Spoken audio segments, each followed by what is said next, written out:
Magandang umaga sa inyong lahat at welcome po sa isa na namang edisyon ng ating programang Pamumuno 2025. Ako po ang inyong lingkod, Met Sanding Milyon, at muli samahan nyo kami sa isang oras na namang pagtatanghal kasama ang isa na namang pong itatampok natin ngayong araw na ito sa Pamumuno 2025. Tata Ben, magandang umaga. Good morning, Met, and magandang umaga po sa lahat ng mga nanonood at nakikinig po sa ating broadcast ngayong araw na ito. Ako po si Ben Paipon para sa ating Pamumuno 2025. So, Tata Ben, pakilala na natin ang ating guest for today. Pakilala mo na. Okay, sige po. Ikaw na. Eto, ang makakasama po natin, buwan naman for this week, mga kabahagi, isa po siyang Filipino politician and a social democratic leader. At siya po ay pinanganak April 17, 1947, kaya kaedad po siya ni Tata Ben. Diba? Diyan sa Balanga, Bataan. Hello po. For sure, meron tayong mga taga-Bataan na naka-view din sa atin. Siya po ang founder and chairman of the Philippine Democratic Socialist Party or the PDSP noong pong 1973. Ayan. And nagtapos po ng pre-medicine course at the Ateneo de Davao University and nagsilbi po siyang, maganda, National Security Advisor ng bansa mula po 2005 to 2007. Later on, appointed as the Secretary of National Defense. 2 beses po yan, mga kabahagi. First, as an officer in charge from July to August 2007. Later on, November 2009 to June 2010 under the former President and now Congresswoman Gloria Macapagal Arroyo. Okay? And siya rin po ay tumakbo, last presidential elections, and that was 2022, siya po ay tumakbo. And ang kanyang matindi pong adhikain ay labanan, Ang sinasabi, kung iba sinasabi corruption, ito systemic corruption sa ating gobyerno. Ang magandang nalaman po natin sa katauhan po ng ating special guest po today is that is the founder and chairman of the PDSP. Yes. Ito po ay binuo noong 1973 specifically for against corruption. Kanya ito itatanong po natin mamaya pagka nakabati na po ang ating special guest, connection between the National Security Officer in charge and naging official po kayong naging official po kayong National Security Advisor ng ating Pangulo.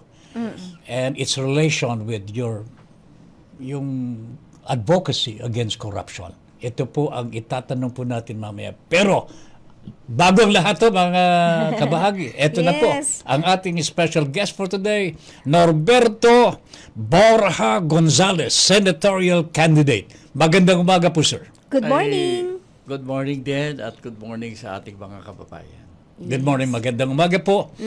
Napakaaga po ni Senador. Tama, oo.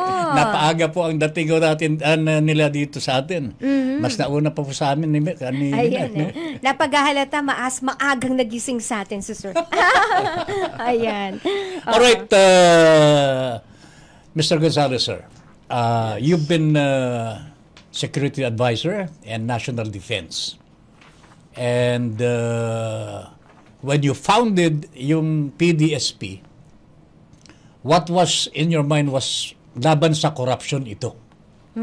Well, actually hindi lamang corruption diyan, kasi yung PDSP, yung pinag-ugatan niyan mga aktivista Oo. Kasi bago pa man mag-declare ng martial law, nagsimula ng mag-organize sa mga kabataan noon, mga siguro. At 2 grupo nga ang lumitaw sa ating lipunan ng mga panahon na yon, mga 70s. Yung mga komunista na gusto revolusyong violent. At kami marahas marahas na revolusyon. At kami naman, hindi pa namin masyadong nalilinawin yung tungkol sa revolution except that tinitignan natin ang nangyayari sa ating lipunan as early as the 70s. At yung para bang nakikita natin magkakaroon ng diktadura sa Pilipinas. No? Kaya yun talaga ang nangyari. Buti naman, noong panahon na yun, nagkaroon ng move to change the charter. Babaguhin natin ang ating constitution. At nakita ng mga moderate na mga aktivista, baka sakaling may mangyaring mabuti, tulungan natin yung at itulak natin ang charter change. So nagtutulak kami ng charter change noon while yung mga komunista gusto nila bakbakan na kaagad sa bundok. Anyway, biglang na-declare ang martial law. No? Nung na-declare ang martial law, yung mga founders ng PDSP, nag-usap-usap kami. No? Kasi movement pa lang kami noon mga aktivista pa. Sabi namin, siguro maganda maging political party na tayo. Kaya nung 1973, early on, bago pa lang nagsisimula ang martial law, nagdesisyon na kami na maging partido, PDSP, at naghanap kami ng mga kakampi sa mundo. Ang nung panahon na yon, prevailing na mga ideological positions, yung sponsor ng Russia, siyempre Marxist-Leninist yan. No? Nagsisimulang umandar na rin yung Maoism sa China. Tapos of course, may mga liberal, no, mga conservatives. Pero ang nakita namin na palagay namin tugma sa Pilipinas, yung social democracy. Social democracy. Yeah, we're social democrats. All right. Nung kami nagsimula. No? Yes. Is it still active today? Talaga po bang aktibo pa? Or are the other members of the PDSP? Alam mo kasi, ang problema sa PDSP, dahil nga sa character ng ideology, Social democracy. Social Democrats. Siyempre, ang Social Democrats, very important ang mga ordinaryong mamamayan. Kaya mga miyembro namin, mga ordinaryong mamamayan. Kaya sabi ko nga, habang lumalaki yung PDSP, sumasakit ang ulo ng liderato. Kasi nakukuha mo yung mga pangangailangan at problema ng ating mga kababayan. Kaya kung hahanapan mo ng mga malalaking pangalan, wala kami noon. Kaya nga medyo ako lang ang tumatakbo-takbo kasi dahil nga ina-appoint ako ni President Arroyo, nagkaroon ako ng medyo may pangalan. Kaya ako yung isinusubo ng partido pagka-eleksyon. Alright, with your karanasan po, Mr. Gonzales, of the past, no? Yung involvement ninyo in politics even at an early age, ano po? 1970, ilang taon na ho kayo noon? Bata pa ako. Bata pa ho noon 73. Oo. Tapos ko lang ng college noon. Right after graduation. Magma-master's degree sana ako ng chemistry sa UP. Pero noon naman dumating sila Joe Masison. Hawak-hawak yung red book, di ba? No. Ang ingay-ingay nila sa UP. At ang nangyari noon ay hindi na naging importante ang pagpasok sa klase. Okay. Kasi halos araw-araw may picture. Talagang revolusyon niya, takbo ng utak ng araw. Kaya puro kami puro kami mga discussion groups na lang. Correct. Nag-aaral sa labas na ng paaralan. No? Nako. Sa mga karsada na nung panahon na yun. Kaya talaga sirang-sira yung plano usada. Yung experience po ninyo na yun, Mr. Gonzales, in the past, no? 1973, pagka inihahambing po natin sa nangyayari sa kasalukuyan, meron po ba kayo nakikitang pagkakawig, diferensya? Pareho ba? Pareho po ba? Saan pa patungo ang bayan po natin ngayon? Nakikita natin na masaya. Ako, kasi akala ko nung ako'y kare-retire ko sa pwesto, akala ko yung mga kabataan natin, hindi katulad natin nung araw na talagang masidhi ang ating pagmamahal sa bayan, masidhi ang pagnanais natin na makakita tayo ng pagbabago sa lipunan. Correct. Oo.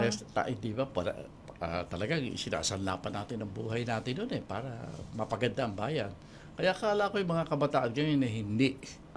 Pero surprise of surprises. No? Nagmamahal din sa bayan ng mga kabataan natin. Medyo iba nga lang ang kanilang paraan at pag-express ng pagmamahal sa bayan. Pero I'm thankful At masaya nga ako dahil nakikita ko na ang kabataang Pilipino, may pag-asa talaga. Meron Yan. pa. Meron pa. At Oo. yung tinatanong mo, ang similarities ng panahon na yun at panahon ngayon. Yes. Medyo sa tingin ko, medyo ngayon pa lang umiinit. No? Sa tagal? Ngayon pa lang Oo. umiinit ang mga magiging desisyon palagay ko ng ating taong bayan Oo. na maghanap ng pagbabago. Dahil talaga naman, ang ating politika ngayon at ang ating mga politiko Yes. ay lantad na yung pagdadako sa gobyerno. Sorry to Nako. say, ha? Oo. Sorry to say this, but lantaran na talaga ang corruption sa Pilipinas. So, ano po yung nakikita po ninyong pagkakaiba nung araw sa ngayon with the arrest of the former president? Ay, ako tingin ko ngayon, mas seryoso. For example, ang pagnanakaw sa bayan. No? Hindi na ikinakahiya eh. More, oo. Lantaran na yun. Alam mo na eh. Mhm. Nakabaon na nga sa ating General Appropriations Act. Pwede ba namang hindi maintindihan? Pwede ba namang hindi maintindihan yan? Nakita mo, nakabaon na yung mga items dyan. No? Opo. Talagang lantaran. And then yung sinasabi mo nangyari kay President Duterte, Ex-President. Oo. bigla siyang inaresto. Mhm. Hindi naman natin kino-question yung parameters kung bakit siya inaresto. No? Anong dahilan kung bakit siya inaresto. Hukuman na ang hahatol dyan kung mali, tama, o kaya guilty ba siya o hindi. Nasa hukuman yan. Pero ako, bilang naging isang dating opisyal ng ating security, medyo hindi naman yata polite yung pagkakahandle. Yung paraan ng pagkaka-aresto kay President Duterte. Kung ayaw mong igalang yung tao, igalang mo yung posisyon. Dati siyang Pangulo eh. Kami, may karanasan kami dahil panahon ko nung inaresto natin si President. Ninoy. Si President Erap. President Era. Oo nga pala, si Erap. President, nung inaresto namin, pinagplanuhan namin mabuti yan. Ang pagpaplano, paano mo aarestuhin ang isang dating Pangulo nang hindi mo ibabiolate ang kanyang Sa maayos na paraan. maayos at polite. Pinaka-importante yung pagiging polite eh. Ang importante ho dito, Mr. Gonzales, hindi polite, but was it legal? Do you think? Yung legalidad. Isa yan. Isa yan sa pinag-uusapan. Ano? Alam mo, hindi pa natin malalaman yan kasi kasalukuyang pinagtatalunan. Okay. Pero very important to people, sa ating mga kababayan, bakit naman gano'n ang pagkaka-aresto? Di ba? Medyo sabi pa nga nung arresting officer, sabi niya, hindi ko na pinusasan. Kasi kaya ko naman bit-biting yan eh. Yung mga ganong salita, medyo foul, hindi magandang pakinggan. Ano? tayo mga senior. Dati ako Pangulo, tapos bitin mo ako ng ganyan-ganyan na kahit na hindi pa ako Pangulo. Ordinaryong mamamayan. Hindi gano'n ang pagtrato, lalo na nasa publiko ka. Anong pinapakita mo? Di ba? Okay. All right. Sige. Anyway, Oo, so mamaya, no, kukunin naman natin ang saloobin, ni Mr. Norberto Gonzales, no, patungkol naman dun sa mga iba pang mga national issues natin sa pagbabalik ng Pamumuno 2025. Pamumuno 2025. Pamumuno 2025. Eto, sir, bilang isang naging dating National Security Advisor and of course Defense Secretary, tanong lang natin itong ginagawang pag-claim ng China. It was before, during the presidency of Duterte, no? You once quoted the saying na parang China, no? A Chinese invasion is not unthinkable, no? unthinkable.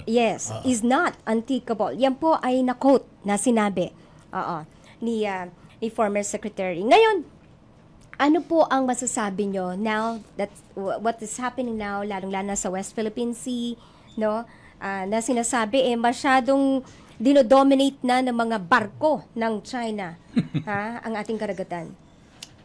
Medyo hindi maganda yung aking balita kasi alam mo, according to experts na nag-observe na nangyayari sa conflict natin with China, understanding also yung pangangailangan nila na makuha o mabawi ang Taiwan, sinasabi nila na in a few years, pwedeng magkagyera dito sa lugar natin, sa region natin. Opo. Hindi nalalayo na i-invade tayo ng China for one simple reason, no? Yung geographic location kasi natin, masyado tayong madikit sa Taiwan. Kaya kung gusto ng China na atake ang Taiwan, mahihirapan sila kung hindi nila aatake hindi yung parts of the Philippines, no? Kaya, dadaan sa atin eh. Oo. ang liit-liit ng hapuang ng dagat. Correct. Actually, Oo. I was born near that place. Ayun pala. Sa Batanes. Tanaw na tanaw. Area, Babuyan Pero Islands tanong po. mo, Kaya, Oo. kailangan mo, hindi tayo pwedeng hindi pag-iinteresa ng Taiwan. Ang sinasabi ko lang naman sa mga kababayan natin, lalo na doon sa may mga posisyon para makapagdesisyon tungkol sa kinabukasan natin o sa seguridad natin, sinasabi ko lang na huwag nating i-assume na kung ayaw natin ng giyera, hindi tayo gigirahin. Opo. Oo. Hindi natin pwedeng assume yan kasi malaking bansa ang China at nag-aambisyon na maging world power.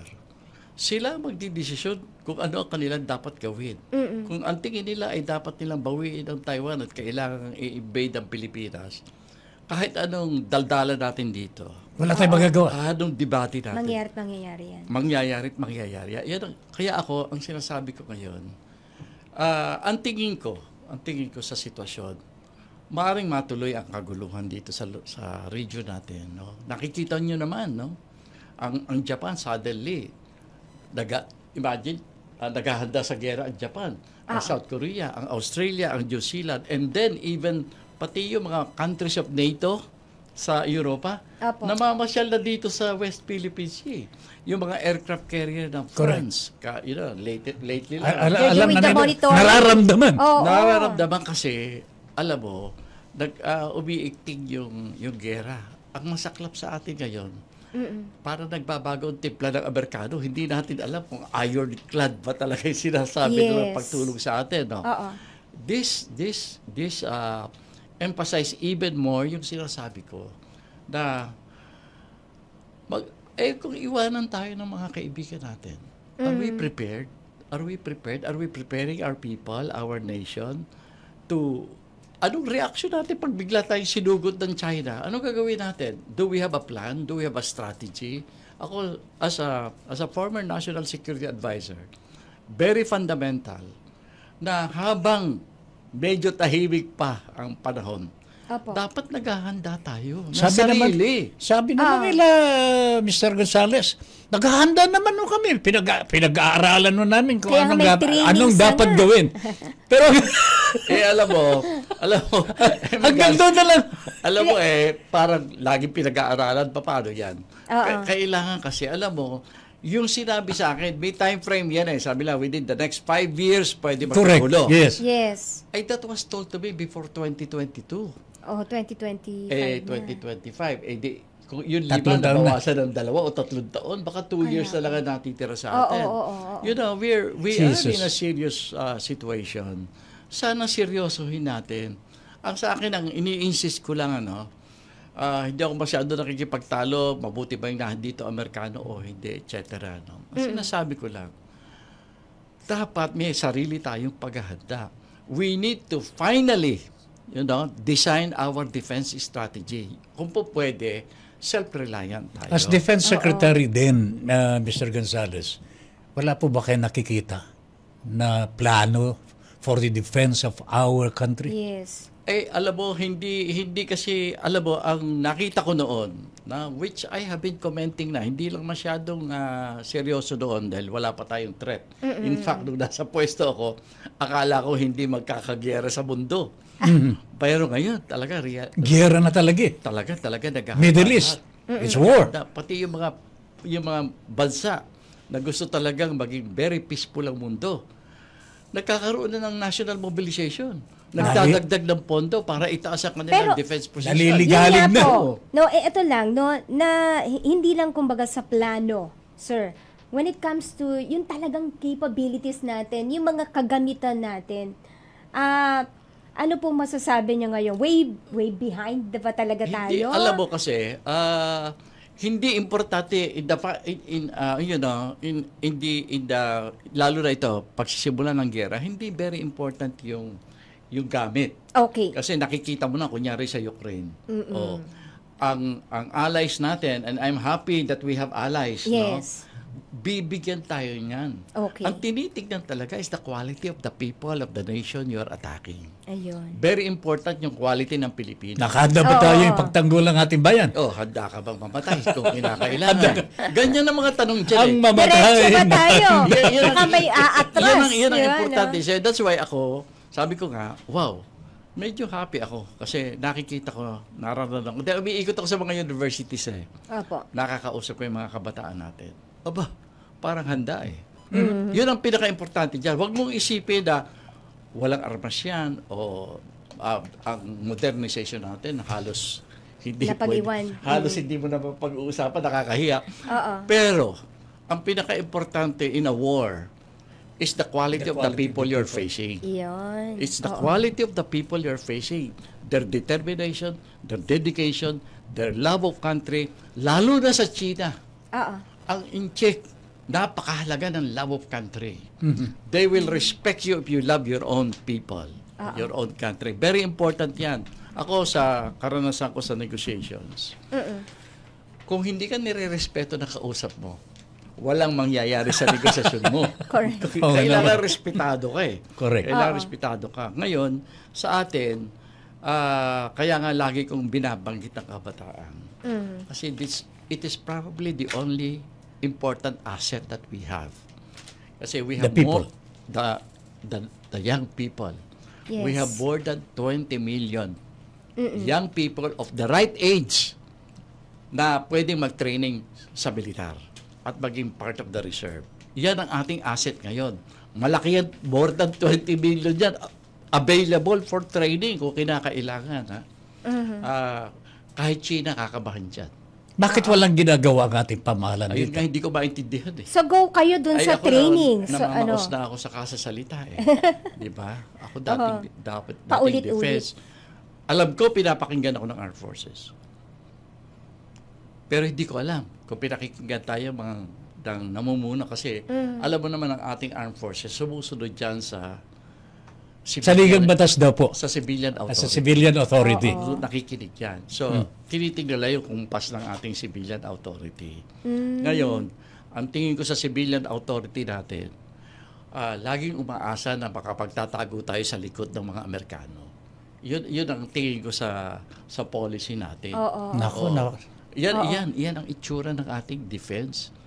Kaya pati nga sa exercises na tinitingnan natin, hindi talaga tayo integral to the forces that may attack, that may meet the enemy. Hindi tayo integral. Walang tayo eh. Parang... Diyan ka lang. May Sa tabi ka lang. nakasandal tayo, no? Ika nga, tagaluto ka. Tagaluto ka lang. Tagawalis ka lang. tayo eh. Ganyan lang tayo. Kala mo kaya, My goodness. you know, it's heartbreaking that a nation of almost 120 million people, no? Walang plano on how to defend its country. Nako, yun ang My nakakalungkot goodness. doon. This is to me the most important. Kaya kung ako'y papalarin dyan, first act, mandatory military service for our young Yan. people. Ayaw nga ng ROTC. Hindi mo, nila, mahihirapan sila. Alam mo kasi, diba, alam mo, sinira bibilad ang ka. Anong tingin natin sa ROTC? Source ng corruption Source yan. of corruption. Yeah. Wala namang natututuhan dyan. Oo. Sinasamantala lang yan. Iba nagbabayad But pa. you see, when you say compulsory military service, this is a different This is for story. country. This is for real. Yes. At saka hindi ba gusto mo? Kasi ang training naman sa military service, hindi lang yung hubawak ng baril at pumatay ng kalaban. Oo. Discipline. Paano mo tutulungan ang iyong mga kababayan? Alam mo, kapag gera na yan at nagkakaguluhan na, Yes. nangangailangan ng leadership ang ating mga kababayan. That's correct. Ayun. They need a hand to hold with authority, ha? Very important yan in a crisis situation. Importante yan. Bakit hindi natin ginagawa? Diyan ako naiinggit sa mga Koreano eh. Oo, Mga lahat Hapon sila. di ba? Walang walang celebrity, walang VIP doon, walang mayaman. Iwanan mo yung pag-aartista mo, dito ka muna mag-train. Correct. Alam mo, Koreano lang nakikita natin. Oo. But the whole world is doing the same. Oo.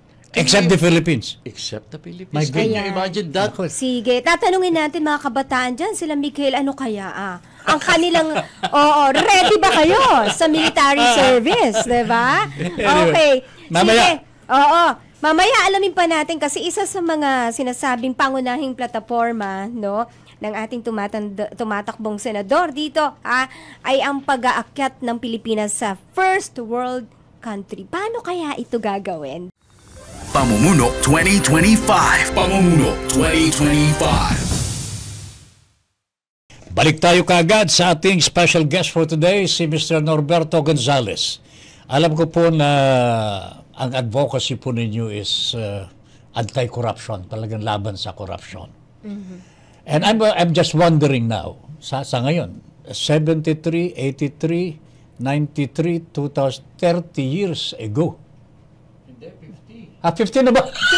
50, Mali ako. 73 kasi 51 na. 51 na. My goodness, that long? Yes, paki-open daw po yung microphone. Okay. That was long? 51 years hindi ago. na 30 na lang. 51. 51 years. Matanda na tayo. Matanda na. O nga pala. No? My Kasi goodness. edad ko yun, Kasi edad mo 1973. eh. Anyway, ang tanong po dito, Mr. Gonzales, that length of time, no? Nagsimula na po tayong yung labanan po ang korupsyon, no? How many presidencies already after that from the beginning? Marami na po. Kumusta po ang invasion ng korupsyon sa agrikultura po natin? Lalong-lalo na ngayon, Mr. Gonzales. Nakita po ba ninyo yung footage? Kamatis, tinatapon na po sa ano? Nasa kalsada Sa na kalsada? lamang, ano? Oo, Sibuyas, pinabubulok na lang. ganun na rin po. At yung luha ng mga magsasaka po natin, Yan. grabe na ho. Mr. Gonzales, please. Dalawang bagay yan. No? Una, yung tinasabi mong korupsyon. Natatandaan nyo ba yung Masagana 99? Opo. Programa ng gobyerno yan eh. Kasi nung kasulukuyan na yun, ako yung nagmamanufacture ng fertilizer, kaya medyo alam ko na konti ang nangyari dyan. Alam nyo, ang intensyon ng Masagana 99 ay bigyan ng credit ang mga magsasaka. Diba? Pero sinasabi naman na mga galing sa DA, yung mga lubon sa magsasaka, sabi nyo, sinasabi lang, pautang ito pero huwag yun ang pansinin. Hindi naman kailangan bayaran niya kasi gobyerno yan. Kaya ang nangyayari noon, Nagkalugi-lugi. Naubos. yun, no? Kaya akala na magsasaka, totoo yung sinasabi ng mga nanggagaling sa gobyerno. Kaya ang ginawa nila, bumili ng refrigerator, mga bagong sapatos, etc. Hindi Nakakatuwa para nun, sa may mga gamit lugar nila. ng Pilipinas na wala pang kuryente pero may refrigerator. Kaya yun ang ginagawa nilang lalagyan ng mga sapatos. Hala? Oh my Nangyari goodness. yan nung Masagana 99. Ngayon, ang masaklap dito, nung matapos ng lahat yung mga pautang na yan, kasi hatian may porsyento para doon sa taga-gobyerno, may porsyento yung mga magsasaka. Hindi iniintindi kung gagamitin sa farming o kaya utang man lang yan. Inihabla ang mga magsasaka na hindi nakakabayad. Alam mo ba na hanggang ngayon meron pang kaso ang mga yan? Ang umaattend sa hearing, mga apo na. Oo, kasi Na ilang mga generation magsasaka, na yun eh. Ito, sabi ko nga sana, nung nung mga nakaibigan pa yung mga nakapwesto, sabi ko, pwede ba sana patawarin na lang natin yung mga utang na yan.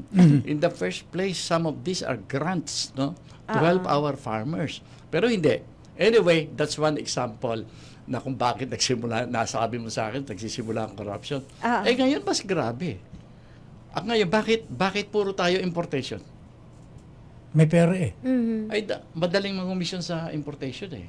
Ang laki ng komisyon. Sa At saka labas. hindi ka na maghihirap eh. Hindi ka na maghihirap, tuturuan mo pa yung farmer para magtanim, etc. Mga ganyan, no?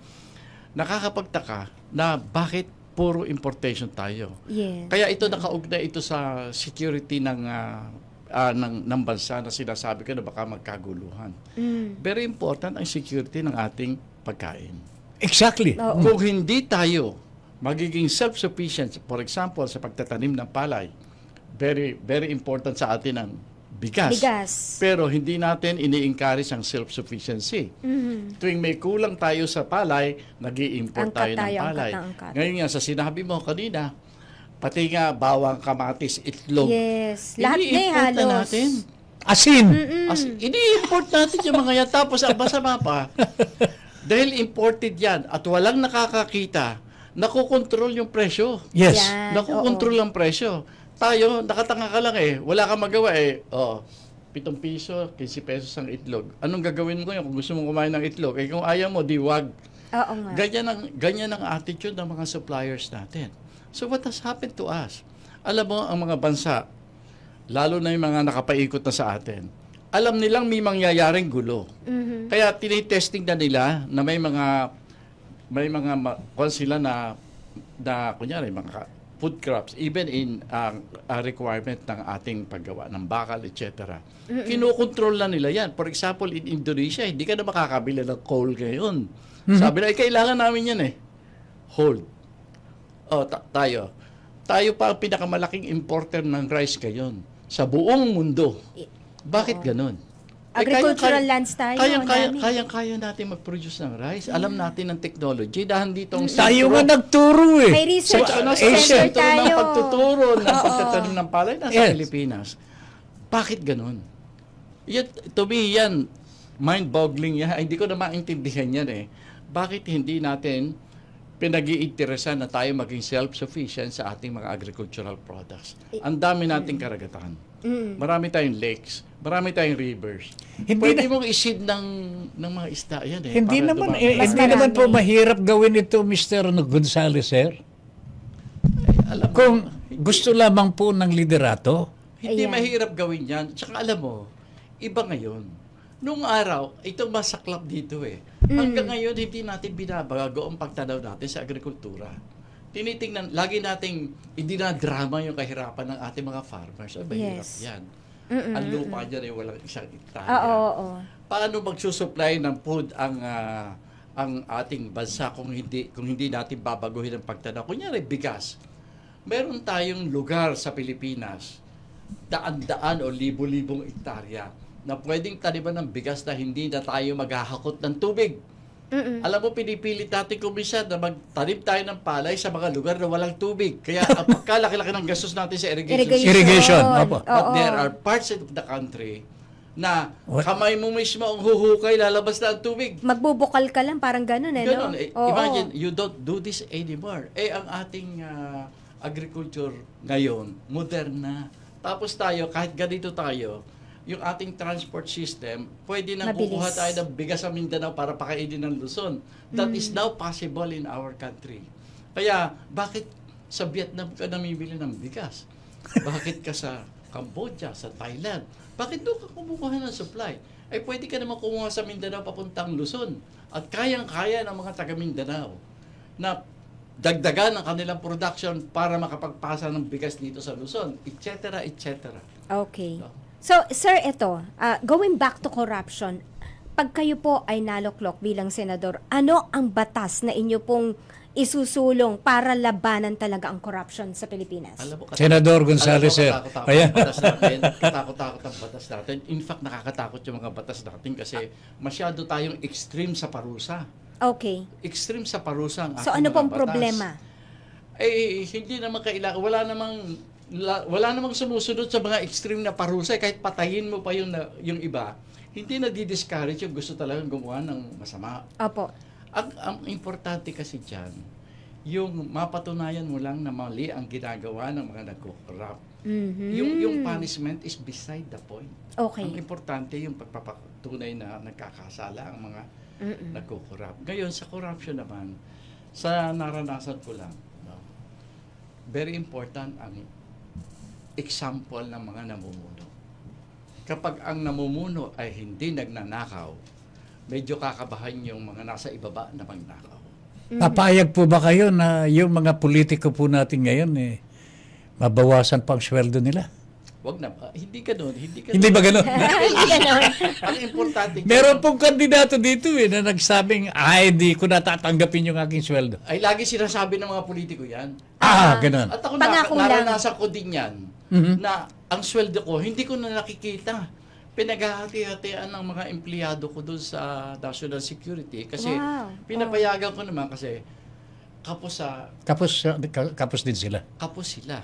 At saka, ang isang nakapwesto sa secretary level, ang dami mong privilege eh. That's correct. Oo. Hindi mo na talaga kailangan yan eh. Hindi ka na gumagastos sa gasolina.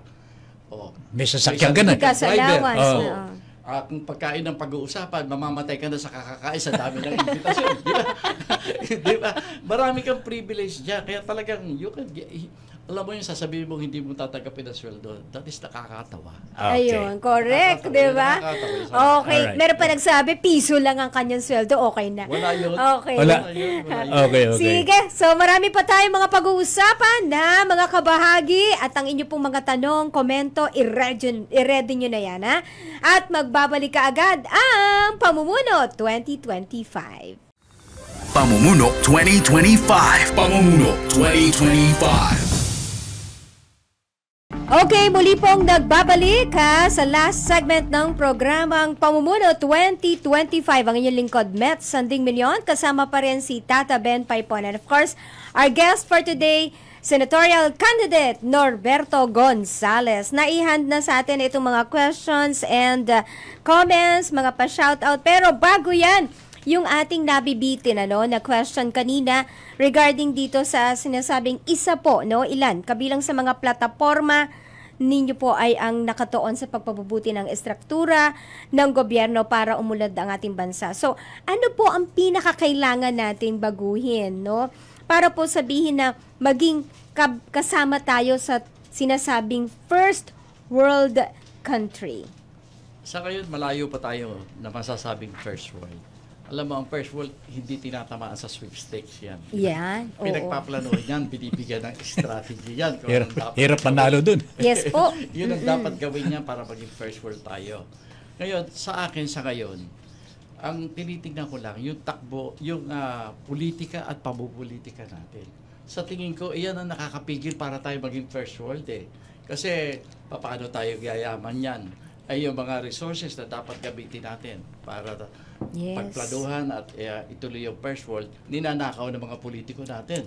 Dinadaya pa.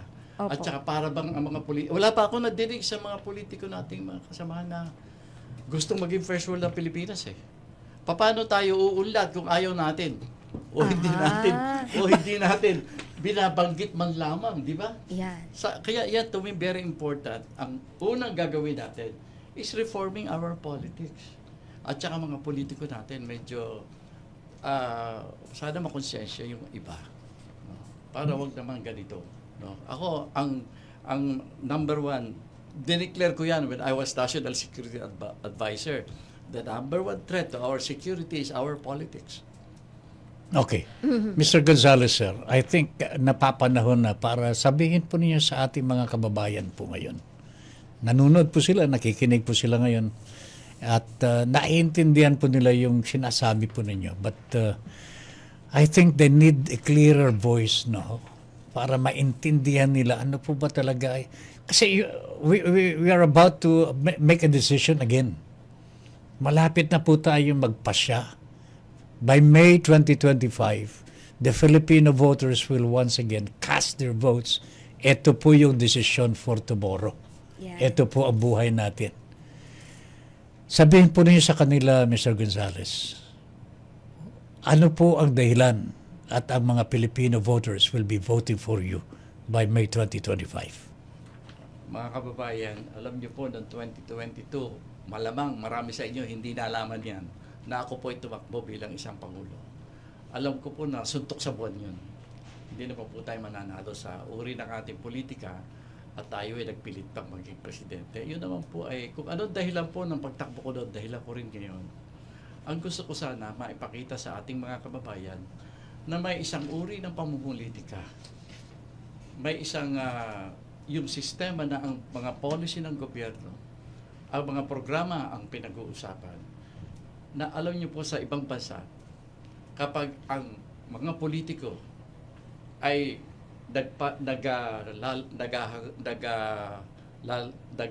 naghahain sa mga kababayan ko ng nararapat gawin. Sa tingin ko, yun po ang tamang politika. Sana po makita nyo. Yun po ulit ang ginagawa ko ngayon eh.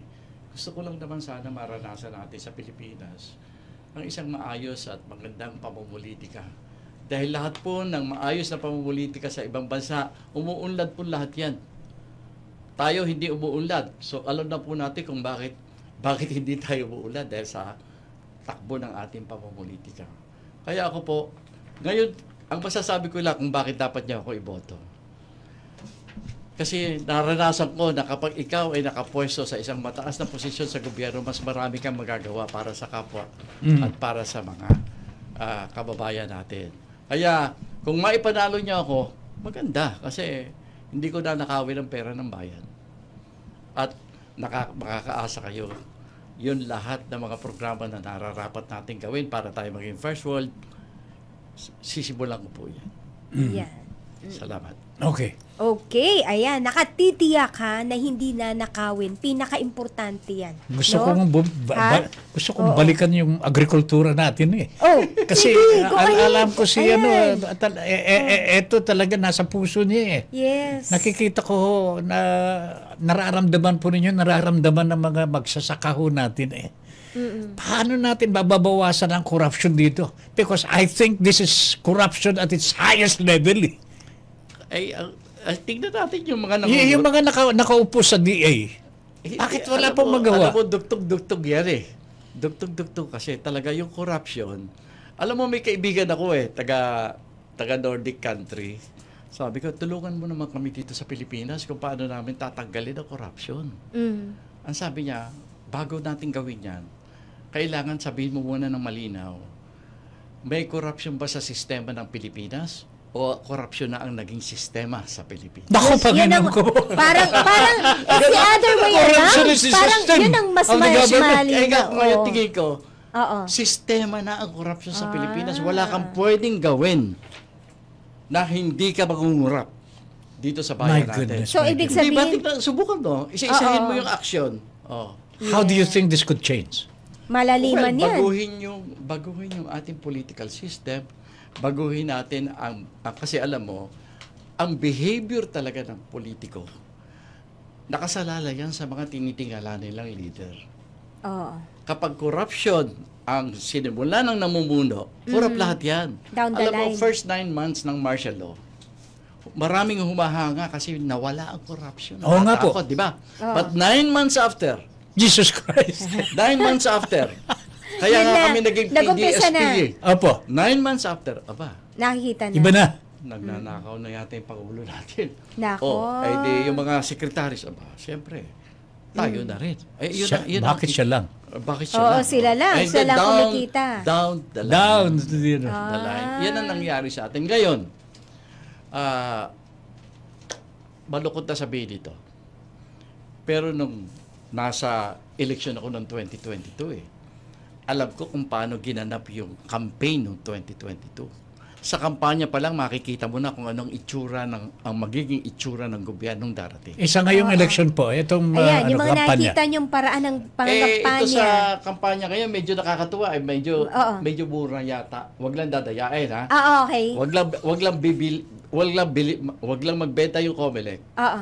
Mura na lang ang campaign ngayon kasi nakukuha na ng social media. Nararating na natin ang social media. Aba, okay. Napaka-importante. Do you think there will be change? Parang fair play na, di Tingin ko, ba? dahil ako Oo. hindi ako nagbo-boost.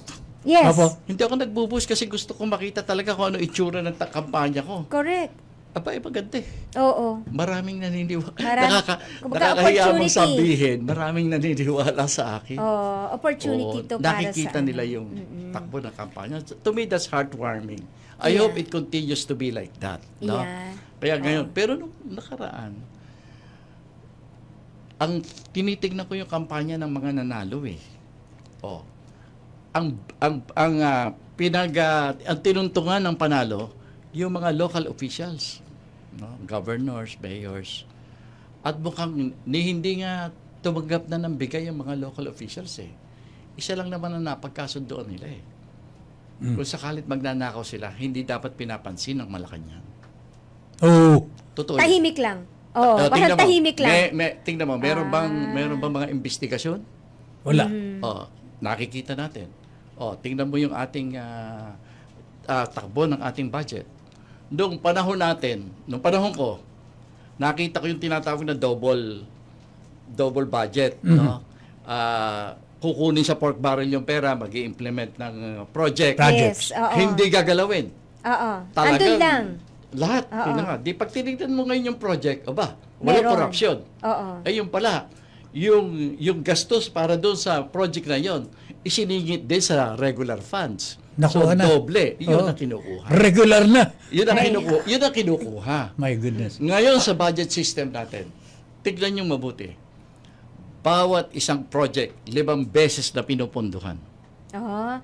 Isang project lang yun. Kasi 5 pondo. ang ginawa natin sa budget natin, nagligay tayo ng mga, at tingin ko, mga 5 classifications yata. I see. Ngayon, magpapasok ka ng project sa classification A. Same project, inigay mo sa classification B, classification C. Oh my goodness. classification Kaya D. mas Tapos- lumaki ang 5 times pondo. corruption. Ay! Corruption is 5 times. Can you imagine the kind of corruption we are facing today? Yun ang matindi doon, no? This Okay. is my- Sige. Since kanina nabanggit ni Secretary dito yung sinasabi na ngayon maganda na dahil of social media at nakikita ko ngayon, Tata Ben, marami mga nanonood sa atin. Oh. Kaya i-shoutout na natin si Carol Reña, Aldrin Santiago, Genesis Quezon, Michael Cruz, Rona Manlapas, Lizelle Carranza, Eden Pedralves, Bernard Austria, si Uno Maki, and of course, Karen Mendoza Pama.